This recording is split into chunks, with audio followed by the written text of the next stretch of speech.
Pada kesempatan ini, kita akan mulai kuliah getaran mekanik. Getaran adalah gerak isolasi atau gerak bolak-balik dari sebuah sistem mekanik serta kondisi-kondisi dinamiknya. Getaran dari definisi lain merupakan gerakan bolak-balik di satu periode pada waktu tertentu. Gerakan memiliki hubungan dengan gerak osilasi pada benda dan gaya yang memiliki hubungan dengan gerak tersebut. Syarat agar terjadi getaran adalah benda mempunyai massa dan elastisitas. Jadi dua hal ini sangat penting, bahwa sebuah benda yang memiliki massa dan elastisitas akan dipastikan dapat bergetar. Tadi disebutkan bahwa getaran adalah gerakan bolak-balik. Gerakan juga dapat berupa benturan yang berulang yang terjadi secara kontinu. Atau juga bisa dikatakan gerakan tidak beraturan yang terjadi secara acak. Getaran ini merupakan fenomena alam yang merupakan kecenderungan respon alam atau respon yang terjadi baik secara langsung maupun tidak langsung akibat terjadinya peristiwa alam.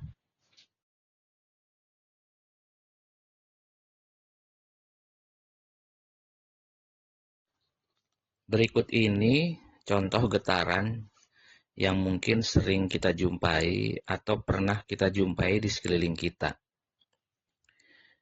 Misalkan sewaktu kita praktikum uji prestasi atau praktikum fenomena dasar di laboratorium,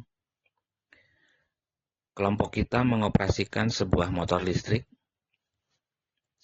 dan jika kalian memegang motor listrik itu, kemudian motor listrik diaktifkan atau dinyalakan, maka kita akan merasakan adanya getaran yang terjadi pada motor listrik. Demikian juga getaran ini bisa diteruskan ke komponen lain yang terhubung secara langsung dengan motor listrik. Misalkan jika motor listrik itu tersambung dengan pompa sentrifugal atau dengan kompresor, maka kita akan merasakan getaran yang sama pada pompa atau pada kompresor itu.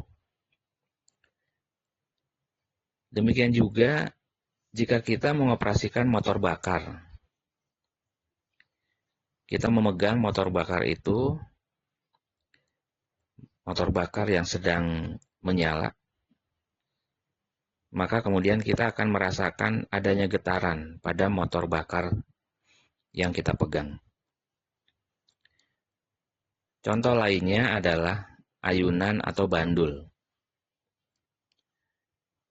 Jika kita bermain ayunan, akan bergerak mengayun, maka itu merupakan salah satu mode dari getaran.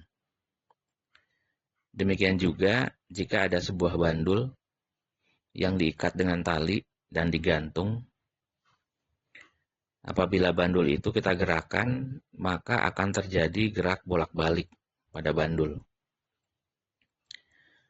Contoh lainnya lagi adalah penggaris yang dijepit di salah satu ujungnya, dan di ujung lainnya kita tarik, kemudian kita lepaskan.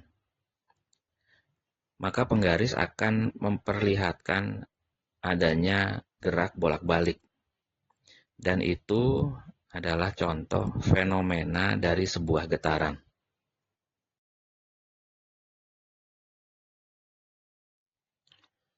Di dalam materi getaran, terdapat beberapa istilah atau terminologi yang perlu kalian ketahui. Karena istilah ini akan sering muncul pada pembahasan di materi-materi berikutnya.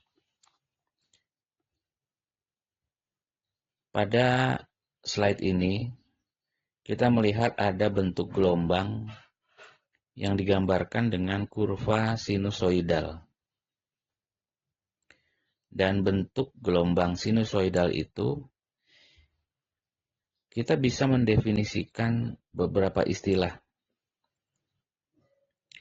Istilah yang pertama yaitu amplitudo. Amplitudo ini merupakan jarak atau simpangan terjauh dari titik kesetimbangan dalam gelombang sinusoidal. Kita perhatikan dalam kurva itu, di sana ada jarak atau ada titik A.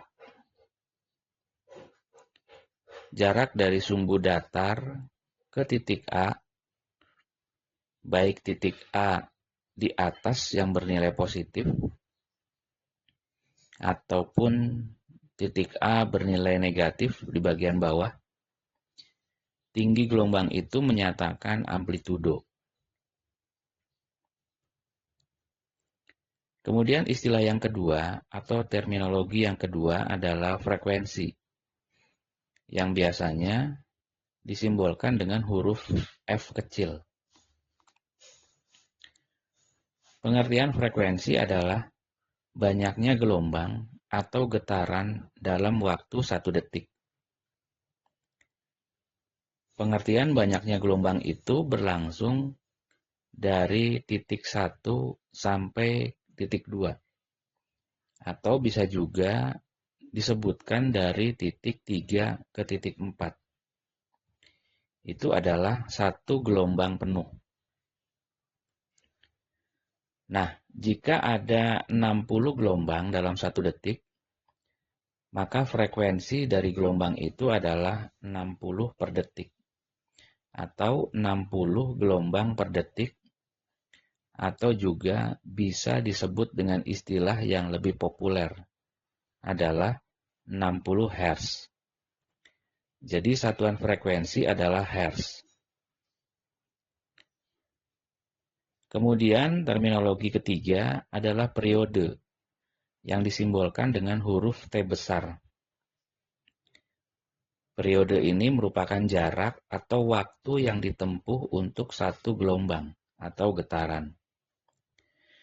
Jadi kita perhatikan satu gelombang dari titik 1 ke titik 2 atau dari titik 3 ke titik 4 itu merupakan satu gelombang dan akan ditempuh dengan waktu satu periode.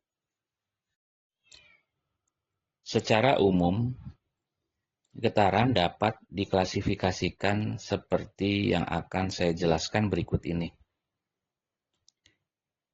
Getaran jenis pertama adalah getaran bebas. Getaran bebas didefinisikan sebagai getaran yang terjadi pada suatu sistem atau mekanisme tanpa adanya pengaruh gaya luar atau eksitasi yang mempengaruhinya.